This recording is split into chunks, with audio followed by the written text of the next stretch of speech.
Imagine cruising down Sunset Boulevard in the summer of 1985.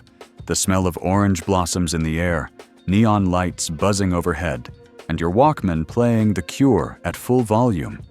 Skateboarders carve through empty pools, kids hang out at arcades after school, and your biggest worry is if you'll make it home before dark. But that California? It's gone.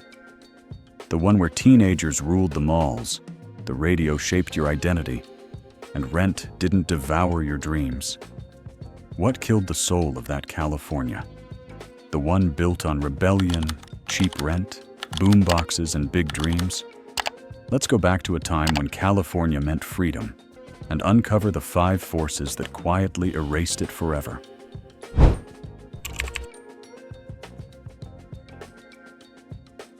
There was a time when California's streets didn't just connect places, they held entire worlds.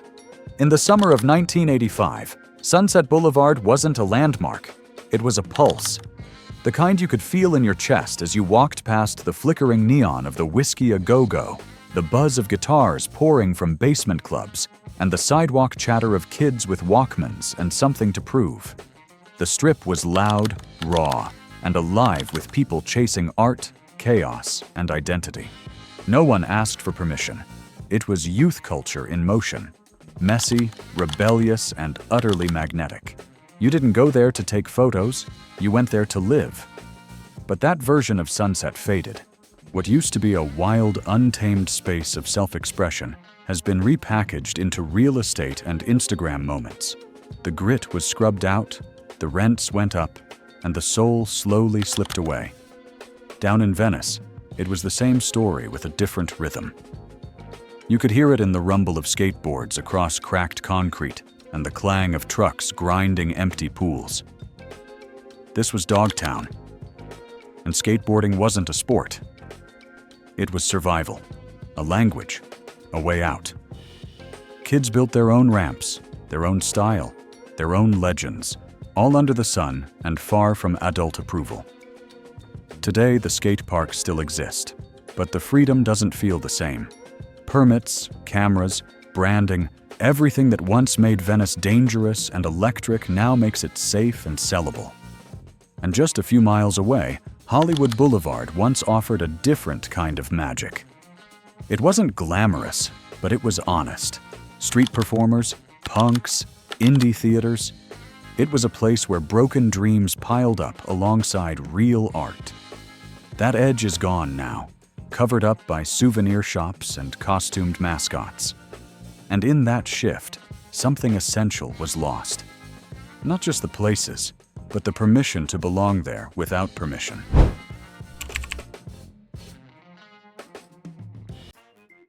There was a time when growing up in California meant belonging to something bigger than yourself. The mall wasn't just where you bought things, it was where life happened.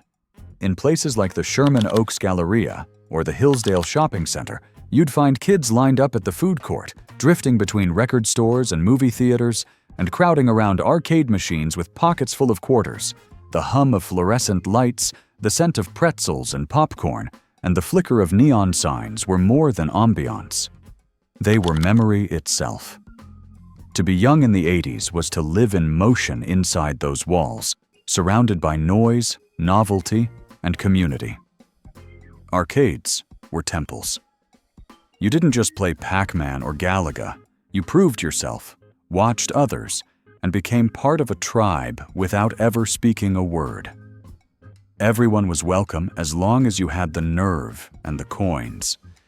And when you stepped outside, you weren't just in a parking lot. You were in your world. The mall was safe, exciting, and alive with possibility. It gave teenagers a third space, not home, not school, but something of their own. But that world began to vanish. The rise of online shopping emptied out those cathedrals of adolescence, and arcades lost to home consoles became ghost stories for the digital generation. Today's teenagers swipe, scroll, and stay home, together but alone.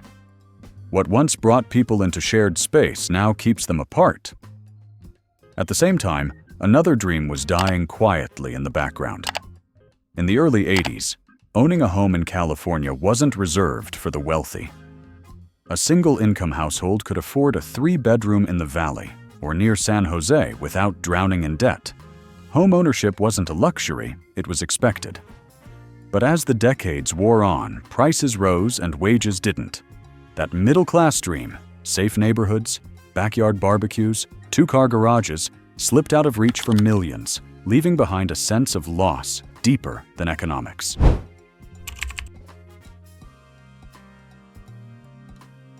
Before everything was filtered, streamed, and optimized, California culture moved through the airwaves, raw, unpredictable, and alive. The radio didn't just play music, it dictated moods, shaped trends, and built identity. The DJs were tastemakers, not influencers. They didn't follow data, they followed instinct. If a new punk band or an underground rap track hit the air, it wasn't because it was trending. It was because someone believed it deserved to be heard. Back then, you didn't scroll past music. You waited for it. You taped songs off the radio, rewound them until the ribbon wore out, and memorized lyrics from liner notes, not websites. It was messy and imperfect and deeply human. Fashion, slang, style, they all moved hand in hand with music. Skate kids, punks, cholos, metalheads, breakdancers, each group had its own soundtrack, and each neighborhood felt like its own planet. There was no algorithm deciding what you liked. You had to find your people by feel. Walk down the right street in East LA or the Mission in San Francisco, and you'd hear the sound of identity in the beats coming from passing cars or boom boxes on the curb. Music wasn't content. It was culture. Today, songs come to you before you ask for them. Streaming platforms predict what you might like, polish it, package it, and play it on repeat. Discovery has been replaced by delivery. We no longer dig. We accept. And in that shift, something fragile was lost. The thrill of not knowing, the joy of stumbling, the pride of finding something before the world did. California once thrived on subcultures that weren't trying to be seen. They just existed. Now, everything is visible, but somehow less real. The underground didn't vanish because it failed. It vanished because it was folded into the mainstream, marketed, and monetized until the edges disappeared. But here's the question. What was the first song, band, or radio station that made you feel like you had found your people? Go to the comments. I want to know.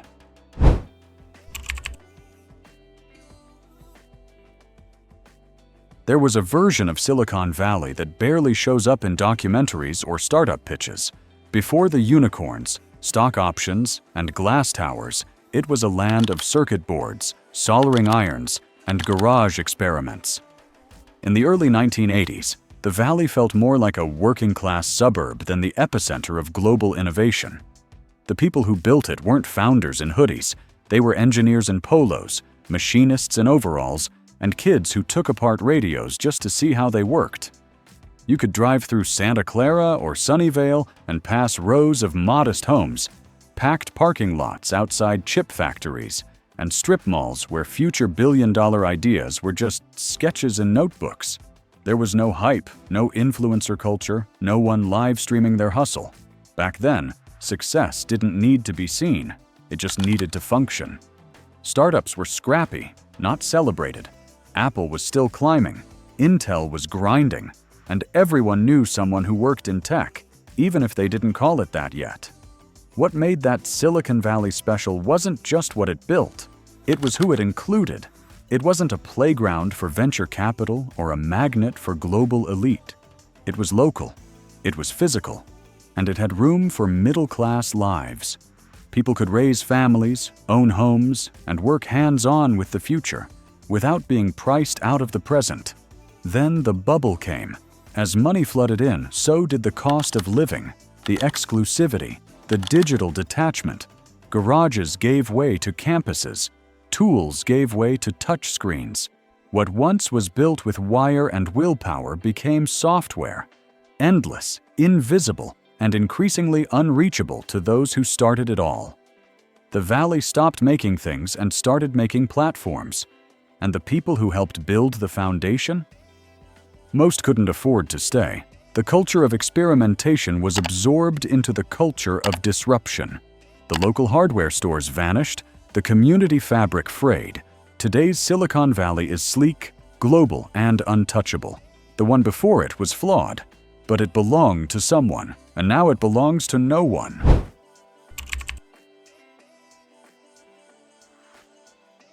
There was a time when California didn't just tolerate misfits, it needed them. From Berkeley's radical bookstores to the painted rooftops of Haight-Ashbury, the state pulsed with the energy of people who didn't fit in anywhere else. Activists, artists, punks, spiritual seekers, and runaways found in California the one place that didn't ask them to conform. It wasn't always safe, it wasn't always pretty, but it was real. Communes, underground zines, spoken word nights, squatted galleries, and impromptu protests filled the margins of cities like San Francisco, Oakland, Santa Cruz, and Venice. Back then, Bohemia wasn't a brand. It was a way of living. You didn't move to California to succeed. You moved there to try something different, something no one had a name for yet. Rent was cheap, people shared food, and if you had an idea, no matter how strange, someone probably had a garage, a basement, or a sidewalk willing to host it. These were not scenes designed to scale. They were messy ecosystems that only survived because the world wasn't watching. But then the world started watching. As property values climbed through the late 1990s and into the new millennium, the very neighborhoods that had once nurtured rebellion became investment opportunities. Galleries closed. Bookstores became boutiques. Activist spaces became juice bars. The architecture stayed. The soul did not. Venice, once a place where you could trade poems for food and sleep by the beach without fear, now sells million-dollar condos and charges for street parking. Berkeley's radical bookstores fight to stay open in a sea of branded cafes. And it's not just about rent, it's about spirit. When rebellion is marketed and dissent is aestheticized, something crucial breaks. California's counterculture didn't disappear. It was absorbed, packaged, and resold to the very forces it once resisted. The state that once made room for the radically different now only seems to make room for the comfortably similar. California in the 80s wasn't just a time or a place. It was a feeling, a strange, electric mix of freedom, rebellion, creativity, and possibility. You didn't need permission to take up space. You didn't need a plan. There was room to experiment, to mess up, to disappear for a while and come back changed. That version of California, the one built by the bold, the broke, and the beautifully out of step, didn't vanish all at once. It faded, slowly, as the margins shrank and the rules crept in. Today, you can still find echoes of it. A mural half hidden behind a condo, a flyer stapled to a light pole, a kid skating down a cracked sidewalk like it still means something. But the truth is, some Californias are gone forever, and maybe that's what makes them matter even more. Now we want to hear from you. What part of that California do you miss the most? Or what memory from that time still lives with you? Drop it in the comments. We'll be reading every single one. And if this video brought something back or made you feel something, give it a like, leave a comment, and share it. That simple gesture helps the algorithm show this story to more people who remember, or who never got to know, the California that once was.